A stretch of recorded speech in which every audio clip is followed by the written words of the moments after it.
ഇന്ന് തന്നെ ഡൗൺലോഡ് ചെയ്യൂ. കാണൂ നിങ്ങളുടെ ഫേവറേറ്റ് ഷോസ്. കളരിക്കലെ ആചാരം മാത്രോ? എന്നാൽ ആയിക്കോട്ടെ, ഒരു ചടങ്ങ് മാറ്റിവെക്കേണ്ടതാണല്ലോ നമ്മുടെ തീരുമാനം. സിത്താരയുടെ തീരുമാനം അറിഞ്ഞിട്ട് ബാക്കി കാര്യങ്ങളും നോക്കാന്നാ നന്ദേട്ടനും അമ്മയും ഒക്കെ പറഞ്ഞുകൊണ്ടിരിക്കുന്നെ. എല്ലാം നന്നായി നടക്കണം അല്ലേ നന്ദ?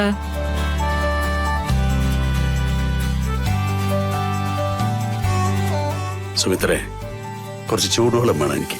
ആ, ഇപ്പൊ കൊണ്ടുവരാം.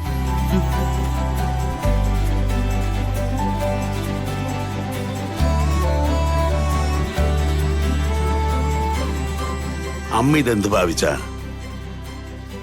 നമ്മളിത് മുടക്കാൻ വേണ്ടി ചിന്തിച്ചവരല്ലേ? ഇപ്പൊ അമ്മ തന്നെ മുൻപന്തിയിൽ നിന്ന് ഇത് നടത്താൻ തീരുമാനിക്കാന്ന് വെച്ചാ?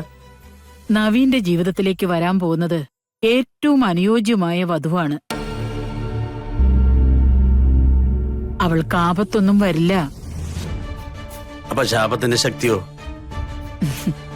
എല്ലാം നമ്മള് വിശ്വസിക്കുന്ന മൂർത്തികൾ നോക്കിക്കോളും നന്ദ. ഇപ്പൊ തൽക്കാലം നീ അതറിഞ്ഞാ മതി.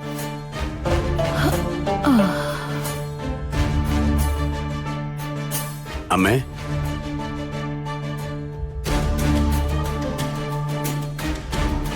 നീ ഇനി കൂടുതൽ ശങ്കിക്കൊന്നും വേണ്ട. വിവാഹം നടക്കണമെന്ന് ഞാൻ പറയുന്നത് പൂർണ്ണ മനസ്സോടെയും പൂർണ്ണ സന്തോഷത്തോടും കൂടി തന്നെയാ.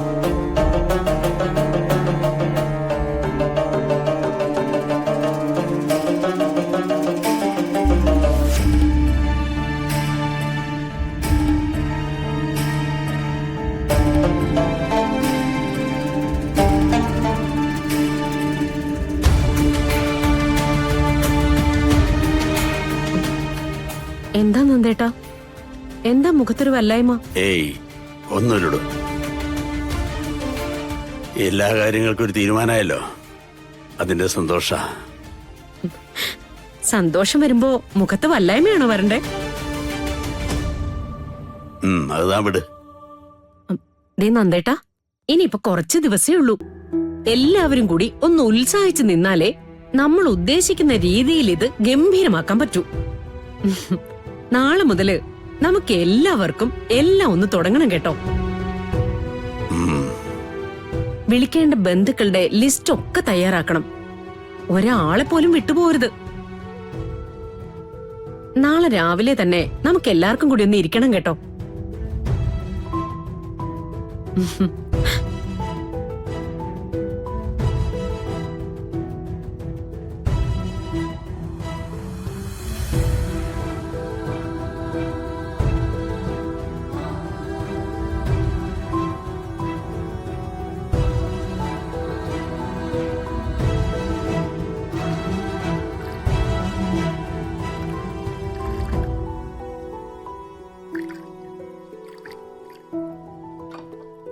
ഇപ്പൊ അതൊന്നും എടുക്കണ്ട മോളെ.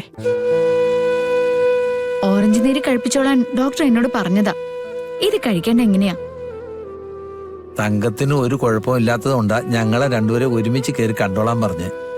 ഇനിയിപ്പൊ തങ്കത്തിന് എന്ത് കഴിച്ചാലും കുഴപ്പമില്ല. കുടിച്ചേ.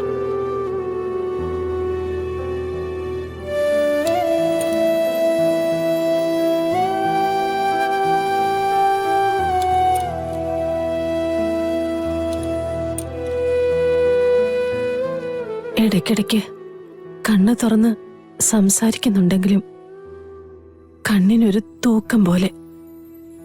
അതെന്താണാവോ അങ്ങനെ? അത് പിന്നെ ഉണ്ടാവും. ഓപ്പറേഷൻ കഴിഞ്ഞതല്ലേ, അവരെ മയക്കാനുള്ള ഇഞ്ചക്ഷനൊക്കെ തന്നെയല്ലേ. എന്തൊക്കെ കാണണം ജീവിതത്തില്. കുടിക്കമ്മേ.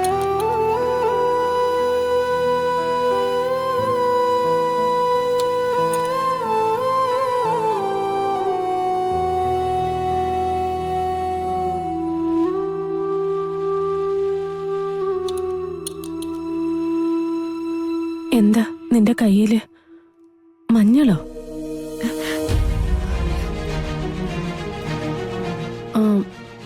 മൈലാഞ്ചി ഇട്ടിട്ടുണ്ടോ നീ? എന്റെ തങ്കം, ഇതിനകത്ത് നിന്നിട്ട് ഞങ്ങൾക്ക് തന്നെ എല്ലാം മഞ്ഞായിട്ടാ തോന്നുന്നത്. അപ്പൊ പിന്നെ ഇത്രയും ക്ഷീണമുള്ള തങ്കത്തിന്റെ കാര്യം പറയാനുണ്ടോ?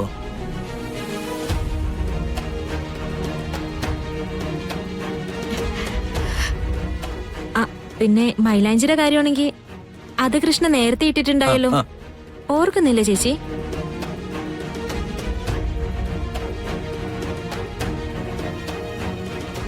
അവര് ഓഫീസിലെ കുട്ടികളെല്ലാം കൂടി പോയി ഇട്ടതാ എന്നാ കൃഷ്ണ പറഞ്ഞേ. മറന്നു. ചിലതൊന്നും ഓർമ്മ കിട്ടുന്നില്ല. അമ്മ ഇത് കഴിച്ചേ.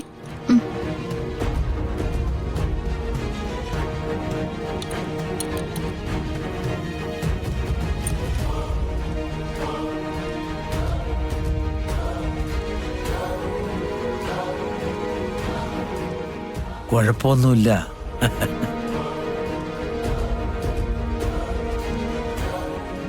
ഗോപാല, അമ്മയെ രക്ഷിച്ച് അടങ്ങുന്നുള്ള വാശിയിൽ നടന്നതാ എന്റെ മോള്. അവസാനം അവളത് സാധിച്ചു.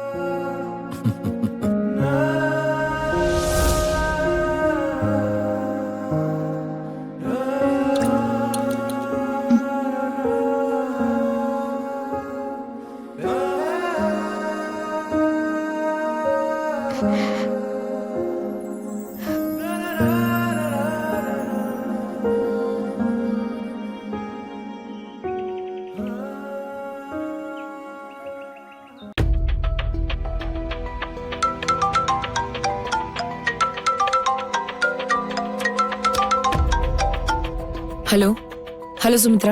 സിത്താരെ, വിവാഹത്തിന്റെ തീയതിയുടെ കാര്യം പറഞ്ഞപ്പോ ഗാതമോൾ എന്താ പറഞ്ഞത്? അവക്ക് സന്തോഷായി. നമ്മളെല്ലാം വിചാരിച്ചിരുന്ന പോലെ തന്നെയാ അവളുടെ ചിന്തയും. തീയതി വളരെ അടുത്താണല്ലോന്ന്. സിത്താര നാളെ തിരക്കിലായിരിക്കോ? ഇല്ല, ഞാനിനി വളരെ അത്യാവശ്യ കാര്യങ്ങൾക്ക് മാത്രമേ ഓഫീസിൽ പോകുന്നുള്ളൂ, വിവാഹം വരെ. നാളെ ഞങ്ങൾ എല്ലാവരും കൂടി അങ്ങോട്ടൊന്ന് വരുന്നുണ്ട്. അത് പറയാൻ വേണ്ടിയാ ഞാൻ വിളിച്ചത്. വരുന്നതിന് എന്തെങ്കിലും പ്രത്യേകിച്ച് ചടങ്ങോ ഉദ്ദേശമോ അങ്ങനെ എന്തെങ്കിലും ഉണ്ടോ? ഉണ്ട്. തറവാട്ടിലെ പരമ്പരാഗതമായ ഒരു ചടങ്ങുണ്ട്. അതനുസരിച്ച് തറവാട്ടിലെ ആഭരണങ്ങളൊക്കെ അണിയിച്ച് ഗാതമോൾക്ക് പുടവ കൈമാറണം. എല്ലായിടത്തും പതിവൊന്നും ഇല്ലാത്തതാ, കളരിക്കലെ ആചാരം മാത്രമാ. എന്നാൽ ആയിക്കോട്ടെ, ഒരു ചടങ്ങ് മാറ്റിവെക്കേണ്ടതാണല്ലോ നമ്മുടെ തീരുമാനം. സിത്താരയുടെ തീരുമാനം അറിഞ്ഞിട്ട് ബാക്കി കാര്യങ്ങളും നോക്കാന്നാ നന്ദേട്ടനും അമ്മയും ഒക്കെ പറഞ്ഞുകൊണ്ടിരിക്കുന്നെ.